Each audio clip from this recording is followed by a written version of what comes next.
Саламатсыздар ма, құрметті әріптестер және студенттер.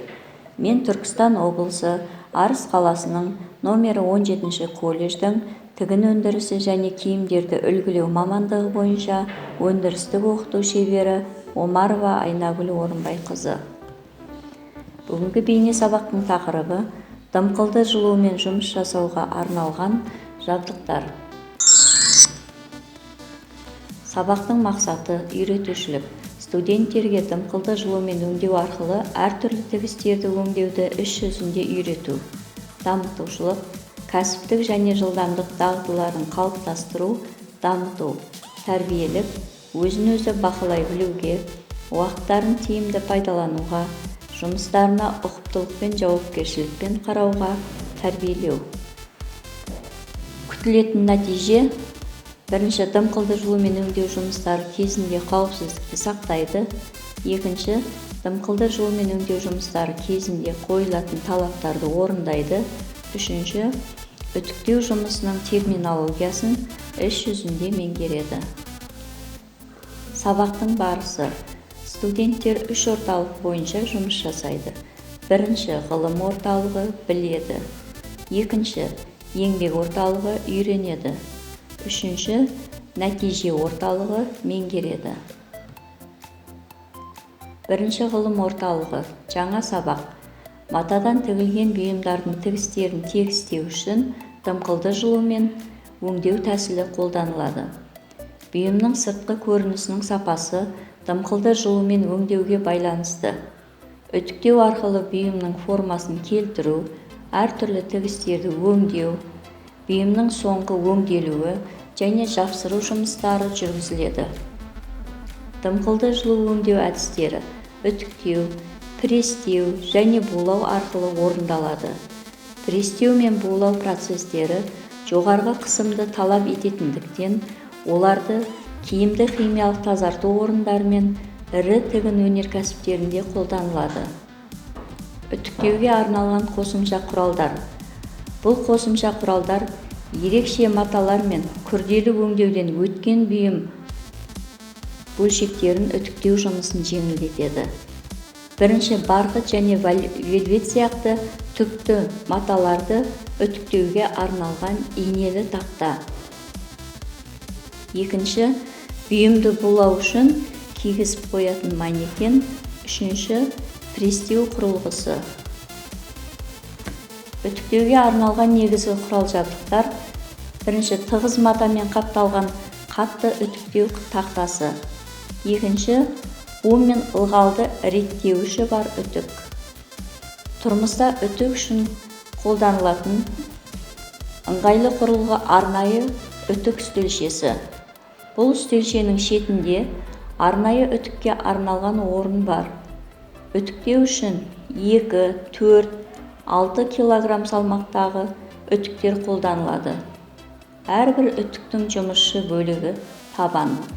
Ол шойыннан тотталмайтын болып дайындалады және жылу жинау үшін қалыңдығы 15-20 мм.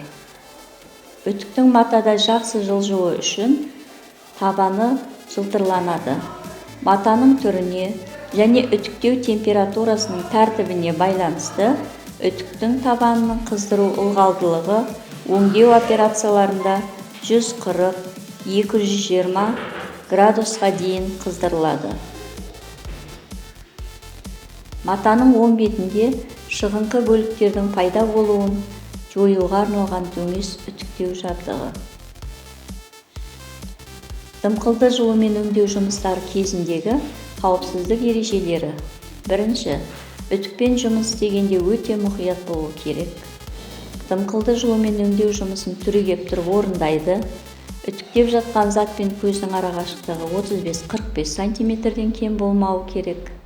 Үтікті тоққа қоспас бұрын бау сымдарын тексеріп алу керек.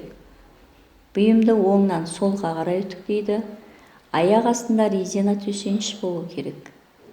Электр үтігінің ыстықтығын қолмен ұстап тексеруге болмайды. Тоқтан зиян шекпеушісін үтікті тек құрғақ қолмен қосып ажырату керек. Дымқылды жылумен өңдеу жұмыстары кезінде қойылатын талаптар. Жылу реттегішті өңдейтін матаның түріне байланысты қояды. Үтіктер алдында үтіктің табанын тексереді, онда күйген дақ болмауы керек. Бұйымды оңнан солға қарай үтіктейді. Тігін машинасында орындалатын әрбір операциядан соң міндетті түрде дымқылды жылумен өңдеу жұмысы жүргізіледі. Үтіктеу жұмысының терминологиясы. Бірінші, айырып үтіктеу. Жұмыстың түрі: тігіс қалыңдығын ендіру, екі жаққа айырып үтіктеу. Іс жүзінде қолданылуы: жан тігісін айырып үтіктеу. Жатқыза үтіктеу. Тігісті бір жағына қарай жатқызып үтіктеу. Іс жүзінде қолданылуы: иық тігісін жатқыза үтіктеу. Баса үтіктеу.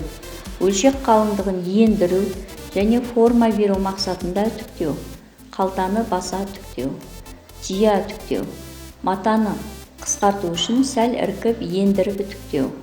Жеңнің алдыңғы иіліс қиығын жия үтіктеу. Соза үтіктеу. Өлшектің формасын қалыптастыруға матаны созып үтіктеу. Жеңнің шынтақ иіліс қиығын соза үтіктеу. Булап үтіктеу. Матаның бетіндегі жылтырды кетіру. Лацканды, өңірді булап үтіктеу. Престеу. Киім бөлшектеріндегі тігіс қалыңдығын ендіру және әртүрлі ылғалды жылумен өңдеу операцияларын өнеуде. Таптау. Алдыңғы бойды престеу. Тегістеп үтіктеу. Бөлшектердің қыртыстанған жерлерін тегістеу. Дайын бұйымды тегістеп үтіктеу. Еңбек орталығы сарамандық жұмыс. Дымқылды жылулық өңдеу жұмысына арнайы терминологияны қолданамыз. Сарамандық жұмыста іс жүзінде көрсететін боламын. Жылу өңдеу терминологиясы бойынша мен қазір әр операцияны көрсететін боламын. Алдымен айырып үтіктеу. Тігісті екі жағына жатқызып, өлшекті екі жағына жатқызып, мынандай дымқылды матамен үтіктейміз. Бұл айырып үтіктеу.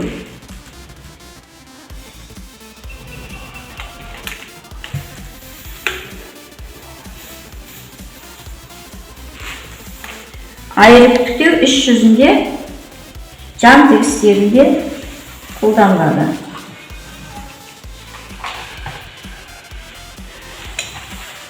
Және теріс жағынан, алдымен теріс жағынан үтіктейміз, одан кейін оң жағынан үтіктейміз.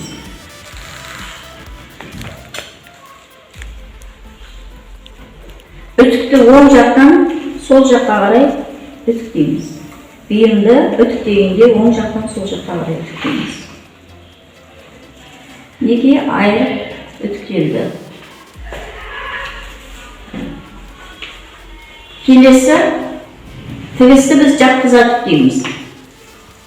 Тігісті бір жаққа қарай жатқызып, бұл жерде де дымқылды матамен, мақта матасынан жасалған шүберекпен дымқылды матамен оң жақтан сол жаққа қарай баса үтіктейміз.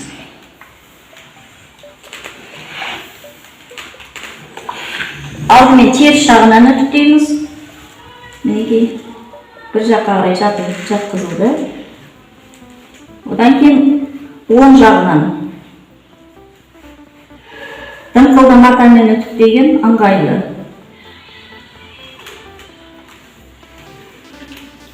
Үтікпен жұмыс істегенде өте мұқият болу керек.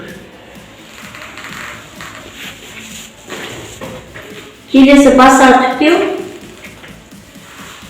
Мысалы, қалталарды басып үтіктейміз. Іс жүзінде қолданылуы: қалталарды басып үтіктейміз. Қалың маталарда тігілген дымқылды матамен оң жақтан сол жаққа қарай бастыра үтіктейміз.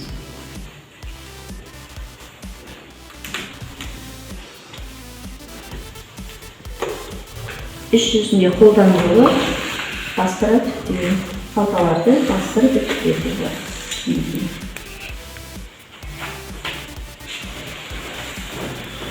Келесі жия үтіктеу.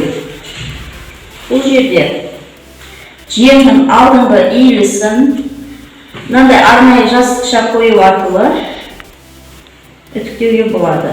Бұны енді киімнің арасынан өткізу арқылы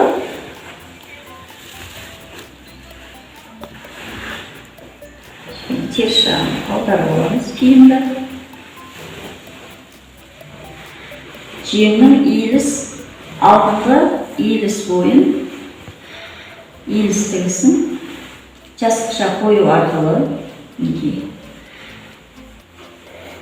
кішкене іркіп, жиіріп үтіктеу. Бұл жерде де дымқылды матаны қолданамыз. Тігісі сыртқа қарай жиіріп үтіктейміз.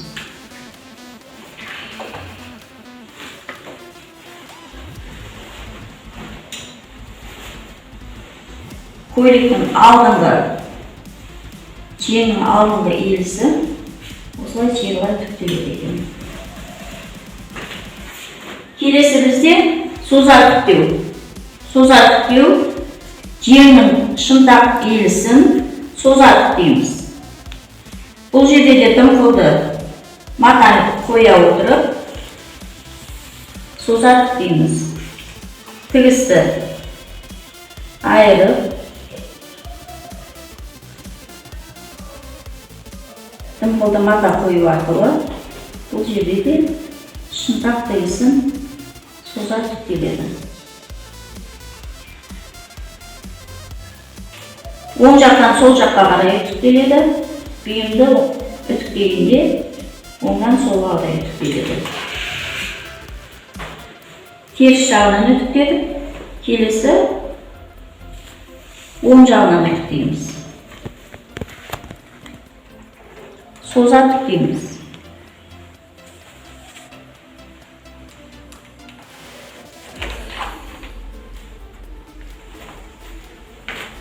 Келесі бізде киімнің қыртысын, соңғы қыртысын бұйым дайын болған кезде қыртысын жаза түктейміз.